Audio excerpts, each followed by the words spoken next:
માતાના આ પ્રશ્ન કરતાં પણ બાળકની આ વિટંબણા મોટી છે. બાળકને આપણે નાનું હોય ત્યારે નવડાવીને શું કામ બાંધીએ છીએ? બાળકને બાંધવાના જો કારણો પૂછવામાં આવે તો માતાના જે કોમન જવાબ હોય છે ને, એમાંનો એક જવાબ એવું હોય કે બાળક શાંતિથી સૂઈ રહે છે.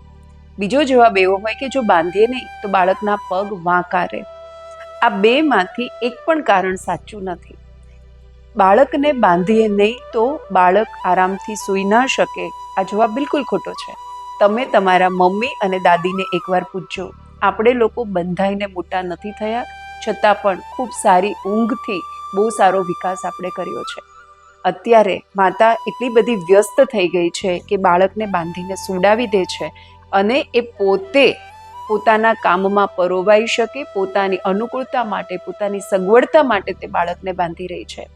બીજો પ્રશ્ન કે બાળકને બાંધીએ નહીં તો એના પગ વાંકા રહે. મને એવું બતાવો કે મારી તમારી પેઢીમાં કેટલા લોકોના પગ વાંકા અત્યારે તમે જોઈ રહ્યા છો? એક પણ ના નહીં, કારણ કે આ કારણ બિલકુલ સાચું નથી. તો હવે કારણો આપણે જે આપી રહ્યા છીએ તેમાં તો કોઈ તથ્ય નથી. હવે તમે સમજો કે બાળકને જ્યારે બાંધીએ છીએ ત્યારે બાળક સાથે શું થઈ રહ્યું છે. જ્યારે બાળકને બાંધી દઈએ ત્યારે હવે બાળક નથી પગ હલાવી શકતું, નથી હાથ હલાવી શકતું, નથી એ પોતે કોઈ પણ ક્રિયા કરી શકતું. એ બાળક શું વિચારતું હશે, એના મનમાં શું ચાલતું હશે, એને કેટલી અકળામણ થતી હશે, એને કેટલી બધી માતા તરફથી જડતાનો અનુભવ થતો હશે અને એની બાળકના લાગણી પર, એના મનોભાવ પર શું અસર થતી હશે.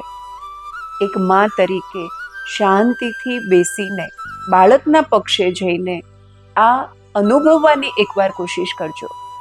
હું ખરેખર કહું કે મારા શબ્દોથી તમે બાળકને બાંધવાનું બંધ નહીં કરો, પણ જો એક બાળકના પક્ષેથી તમે મા તરીકે એને અનુભવી શકશો ને તો ચોક્કસ જ તમે ક્યારેય તમારા બાળકને નહીં બાંધો. અને હજુ પણ જો તમને મારા શબ્દો નથી પહોંચી રહ્યા તો એકવાર એક પ્રયોગ કરજો.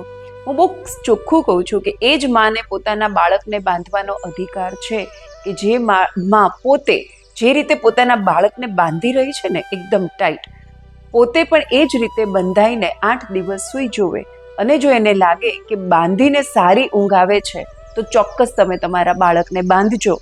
પણ જો એ અનુભવ તમારા માટે કડવો છે તો એ બાળક માટે 101 વાર કડવો છે. આ વાત તમે ભૂલશો નહીં.